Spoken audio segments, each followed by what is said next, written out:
Okay, the next comedian coming to the stage is responsible for this hot mess that's unfolding before you. He is a legend in the law community and in the comedy community here in Temecula. Please put your hands together for the one and only Mr. Joe Samo. Well, first say, happy International Women's Day today. International Women's Day, March 8th. So thank you for all the ladies. And the good news about the beer tonight is that it's a lot cheaper than gas. Oh, so you're saving, hell yeah! You're saving a lot of money by drinking tonight as opposed to driving. All this news, hopefully before World War III, maybe I'll do something funny tonight.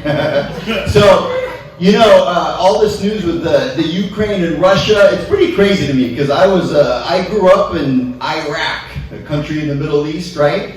And when I hear the news and they say something like, 100 people died in Ukraine, it's a tragedy, and it is, right? And then for me, I think of Iraq, I go, wait, when 100 people died, we just call that a regular Tuesday,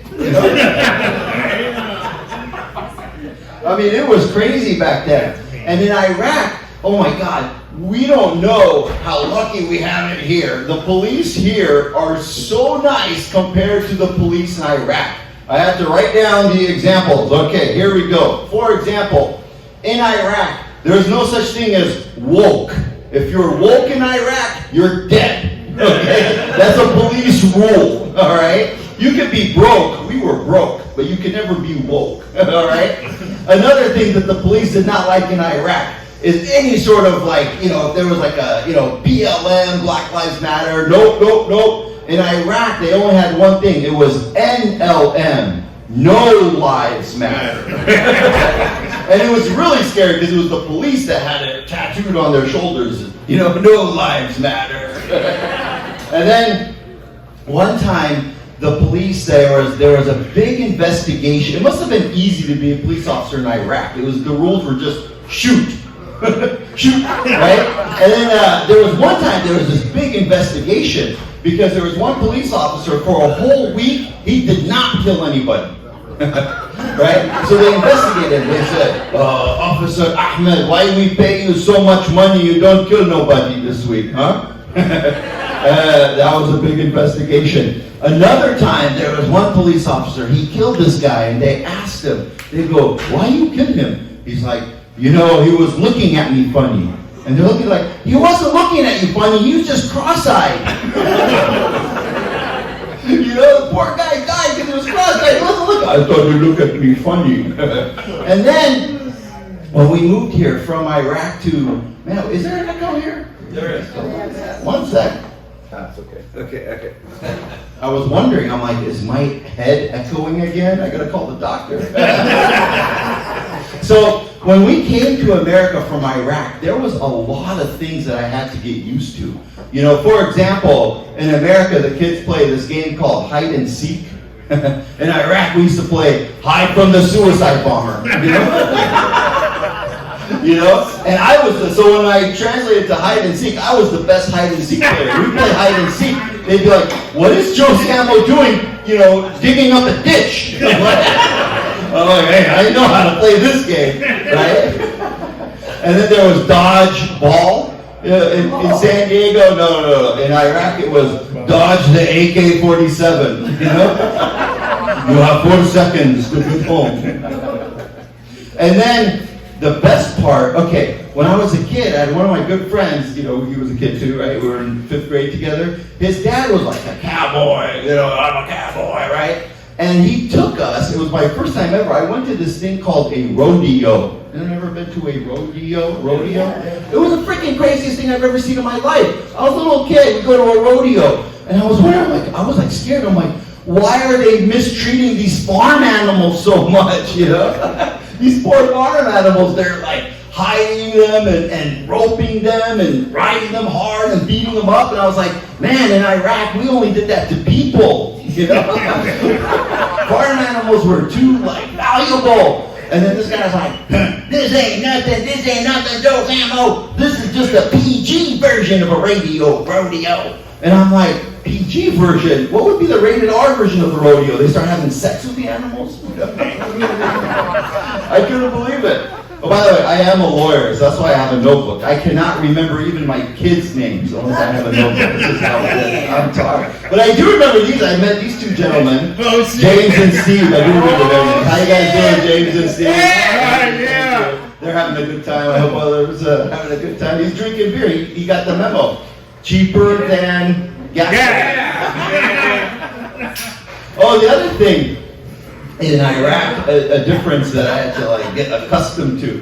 The elections here in America are very fair compared to Iraq, okay? If you wanted to hear rigged elections, let me explain. So there was this president named Saddam Hussein, and he was the elected president of Iraq. Let me explain how rigged it was. One time, he had 18 million votes, which was crazy because there was only 12 million people. Explain that, right? Another time, Saddam Hussein, he won the election. He won presidency, vice presidency, and treasurer. And that was crazy because he didn't even run for treasurer. That rigged election. And then another time, the minister of elections went on TV and said, "Congratulations, Saddam Hussein won president." And someone's like, "Wait a minute, the election's next week." Oh, sorry. Oh, that was supposed to be next week. And the media in Iraq, it wasn't fake news. It was just like BS news, right? One time the president, he did something. He killed 1,000 people. They just gassed them in Iraq, in their own country, right? So the media gets together. They're like, how the hell are we going to explain this? He just killed 1,000 people, right? Kids, everything. So the next day, breaking news, Saddam Hussein just won the Nobel Peace Prize. They had a funny way of spinning the news. One year they said, "Congratulations, Iraq won the Olympics." And there was no Olympics that year. Yes, I had to get accustomed to a lot of things moving here. Let me see what else. Oh, the other thing that I didn't realize when I moved here from Iraq, one time I went to 6th grade camp. Anyone go to 6th grade camp? No way, 6th grade camp? I thought everyone did that when they were kids. Yeah, we went to 6th grade camp. And in 6th grade camp, when we would eat, they would be like, "Oh, can you please pass the salad?" Or "Can you please pass the soda?" There was table manners. I'm like, what the hell are these people doing, table manners? Well, the way we ate food was, "Give me the damn kebab! Now!" The hummus or your life? There was no pass the hummus. And now I've been married 16 years. So far, I don't know, there's 16 happy years. I'm worried about what Carol said about it. So, kind of funny, my wife is from Detroit, Michigan. Okay, anyone here? No one is from Detroit, right? Detroit's a pretty crazy place. Anyway, first of all, I gotta say, evil things come from Detroit. For example, my mother-in-law came from Detroit. So, my wife at one point, she said, "Oh man, it's so beautiful out here, San Diego, blah, blah, blah. Let's look at it, let's buy a house." And then at one point we had a choice. Okay, do we buy a house in San Diego or do we buy all of Detroit? Right?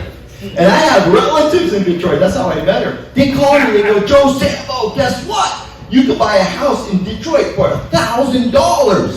I said, $1,000 to buy a house? They go, "Yes, it's just $1,000. And I'm like, wait a minute. Okay, can I buy a house in Detroit or should I fill up my car with gas?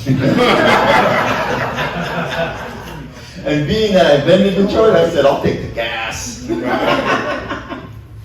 Right? The other thing about being married these days is I'm freaking broke. Being married, there's so much costs involved, okay? We have 3 kids and 2 cats, okay? Cats or dogs? They're expensive, right? Cats and dogs. One time, the cat was sick, so we took him to the veterinarian. Veterinarian comes out, "Mr. Samo," and right when he said that, I'm like, uh-oh, that's not good news. He said, "The cat's really sick.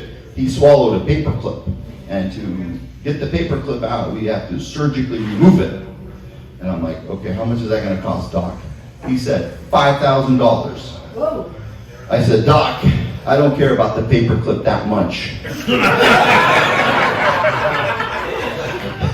And then, this other thing is I keep getting these spam calls, like, give me money, or, you know, or we're gonna arrest you, or you're gonna die if we don't pay you, right? All this stuff. And it was getting me nervous. So finally, I just blocked my wife from calling me. Hey, thank you so much, Temecula. I appreciate it.